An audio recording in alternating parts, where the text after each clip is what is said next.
This is the Samsung Galaxy M10s and it packs an AMOLED display that isn't very common in this price point. It also has a fingerprint scanner that its predecessor, the Galaxy M10, lacked. But is the Galaxy M10s a worthy upgrade, or should you look at the competition? Well, you're about to find out.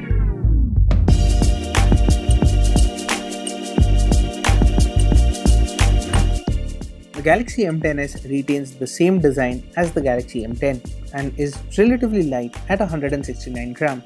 The curved sides make it comfortable to hold. The power button is easy to reach, but we can't say the same about the volume buttons. You get the usual dual SIM functionality along with a dedicated microSD card slot. It also sports a USB Type-C port, which is a welcome addition. Yes, a fingerprint scanner has been added, but the position could have been better as we currently need to stretch our fingers to reach it. The Galaxy M10s is powered by the newer Samsung Exynos 7884B that is paired with 3GB of RAM and 32GB of storage, and the price is 8,999 rupees, though you can find it for less during sales. This 6.4-inch AMOLED display is gorgeous and is undoubtedly the highlight of the Galaxy M10s. It is an HD Plus panel with good viewing angles, and it does get bright enough when outdoors. An AMOLED panel that looks this good isn't common in this price segment, so you will enjoy watching content on this device. Sadly, there's no always-on display feature. Samsung could have baked that in to take full advantage of the AMOLED panel. And that bottom-firing speaker is a tad disappointing. It isn't loud and sounds tinny. Samsung ships the Galaxy M10s with One UI 1.1 running on top of Android 9 Pie with the August security patch.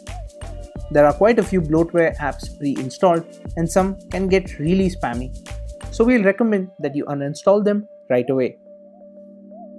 Samsung's Exynos 7884B SoC delivers acceptable performance for basic tasks, but we did sense a bit of weakness when loading apps, as the phone took longer than usual.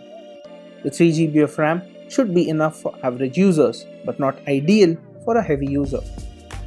We played PUBG Mobile on the Galaxy M10s and the game defaulted to the medium settings. The graphics were set to balanced and frame rate set to medium. We did notice stutter while gaming and the smartphone was slightly warm to the touch. We also played PUBG Mobile Lite, which performed better and was playable without any noticeable lag. The Galaxy M10s delivers good battery life, and we had around 40% left at the end of a full day of usage. In our HD video loop test, the phone went on for 15 hours and 11 minutes, which is decent for the price. And the supplied 15-watt charger does come in handy as it took the phone to 60% in an hour. The Galaxy M10s sports a dual camera setup. There's a 13-megapixel primary camera with an f1.9 aperture and a 5-megapixel ultra-wide-angle camera with an f2.2 aperture. It also has a single LED flash positioned below the camera module. For selfies, it has an 8-megapixel sensor positioned in the water drop notch. The camera software is similar to what we've seen on recent Samsung M series smartphones. There's a quick toggle that lets you easily switch between the primary camera and the wide-angle one. The AI can recognize what the phone is pointed at and sets the camera up accordingly. You can also quickly enable beautification and different filters. The primary camera of the Galaxy M10s performed well in daylight for a phone at this price.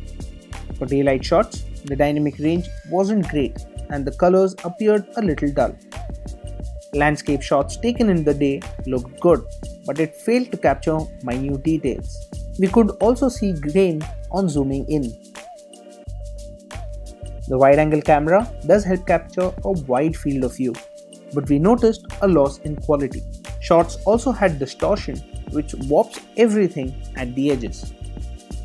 Close-ups were a lot better, but the smartphone took slightly longer to focus than we expected. Once it did lock focus, it delivered sharp output with a natural depth effect for the background.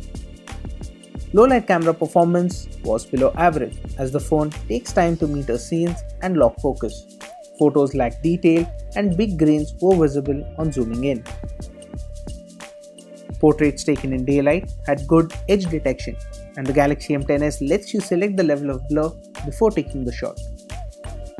In low light, the output wasn't sharp and a bit too grainy for our liking. Selfies have beautification enabled by default and are good enough for the price, but we did notice the performance dip in low light. Video recording maxes out at 1080p for the primary as well as the selfie shooter. It lacked stabilization, which resulted in shaky footage. The Galaxy M10s was launched at 8,999 rupees in India, and it is among the few smartphones that offer an AMOLED display at this price point. We like that it has a crisp panel and is relatively light while still delivering good battery life. The bundled fast charger also lets you top the smartphone up quickly. There are a few things that will impress buyers who want a simple, modern, affordable smartphone. However, competition is brutal, and the Galaxy M10s does not deliver that much in terms of performance. Samsung also needs to put in some more work into the cameras to dominate this segment. If you're specifically looking for a Samsung device on a budget, then the Galaxy M10s will do just fine. However, you should also consider other options such as the Realme 5 or the Xiaomi Redmi Note 7s. If you really care about battery life, you should also consider the Samsung Galaxy M30. And that was our review of the Galaxy M10s. Now, what do you think about this smartphone? Let us know in the comment section down below. And as always, for all things tech, stay tuned to gadgets360.com.